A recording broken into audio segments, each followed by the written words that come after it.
Hello gamers and gamettes, what is going on? My name is Tanek127 and welcome back to another video. And guys, in today's video I want to talk to you all more about the first Descendant. However, if you want to make sure you stay up to date on all things the first Descendant, make sure you are liking today's video and subscribing to the channel if you are new. And let's go ahead and get on into today's topic. So, the first Descendant open beta has come, it has gone. The developers, have gave us their thank yous, talking about how they have a lot of work they need to continue doing and all that fun stuff. And, the game was a wild ride. Honestly, I had a great time with it. There were some, bugs and little gripes and stuff here and there that I have that I'm definitely going to talk about more in this video. But overall, I really enjoyed myself. And like I said before, I haven't been this hyped for a looter shooter since Anthem. And, I really am praying for the success of this game. I'm hoping for the success of this game. I want this game to go great. I want this game to work, man. I'm really excited.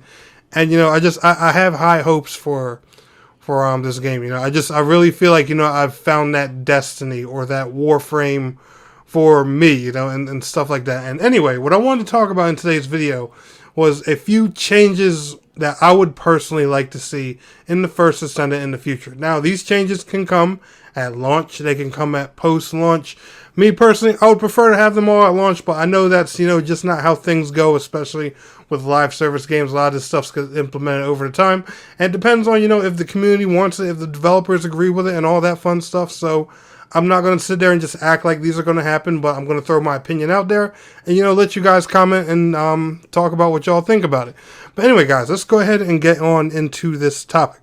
So the first and foremost thing I want in the first Descendant, I know a lot of people are going to disagree with this, is I want some type of item level or power scaling type of level. Now, I know there's a DPS number you can find somewhere in the stats, but I just feel like, that doesn't quite cut it. Having a power level or anything like that, it just sums up, the power of your gear, your mods, and all that stuff. Definitely makes things a lot easier. Like here, let me give you an example, right?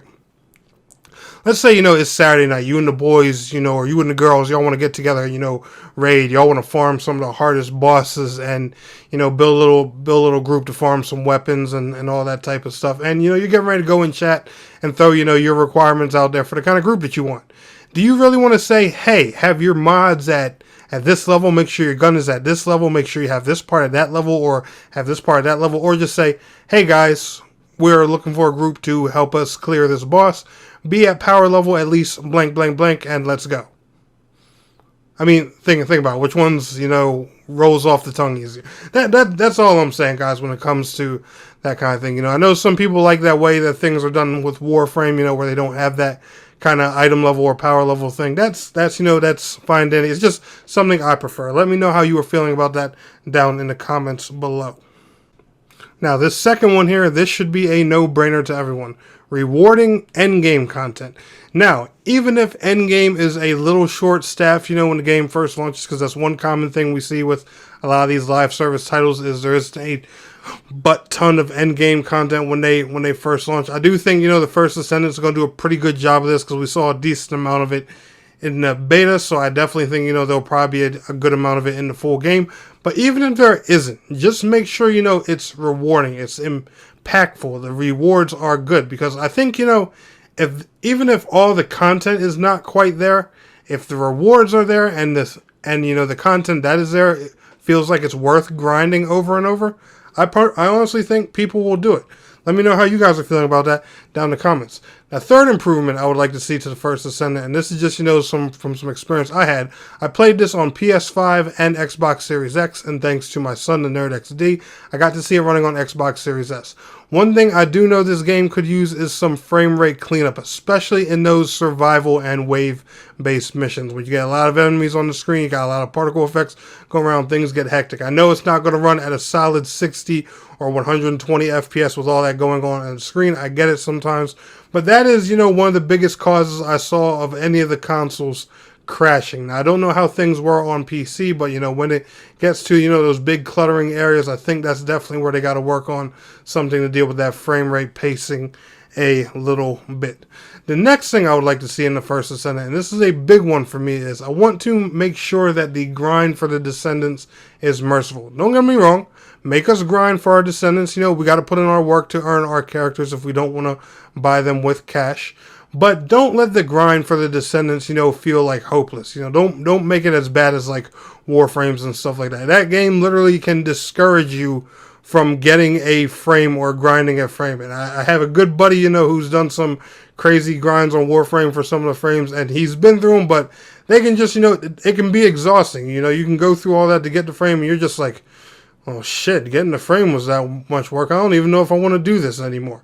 You get what I'm saying? You know, a big part of these games is the grind. You know, don't burn somebody out on getting the character so bad to where, you know, they don't even want to bother experiencing the content anymore. You get what I'm saying? That's all I'm saying when it comes to that.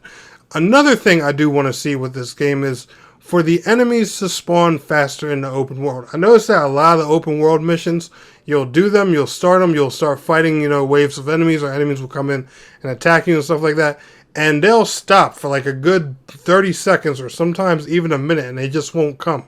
I mean, there's nothing we got to prepare for. There's nothing we really got to do.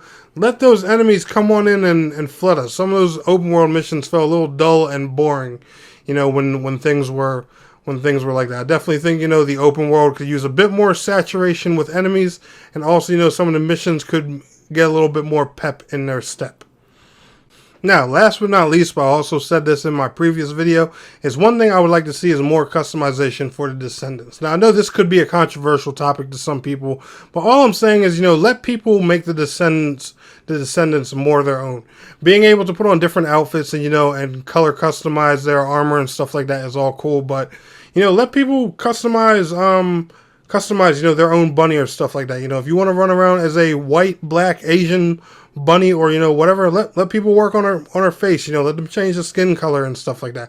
I definitely think, you know, a lot of this would be a pretty cool thing to do for a lot of the Descendants in the game. And I feel like, you know, the more you let players customize them, the more the Descendants will feel like their own. And also, if they are customizable, the more incentive you'll have for players to pay for or even grind those Descendants, you know, if they can really feel like they can customize them and be their own character. I'm not saying, you know, put full-on character creation in the game or stuff like that. You know, just let people like change the hair color, the skin color, maybe the eye color and stuff like that. You don't gotta, you know, get all in depth with it. You know, just a few simple features. That's all. I think that would be a pretty cool thing.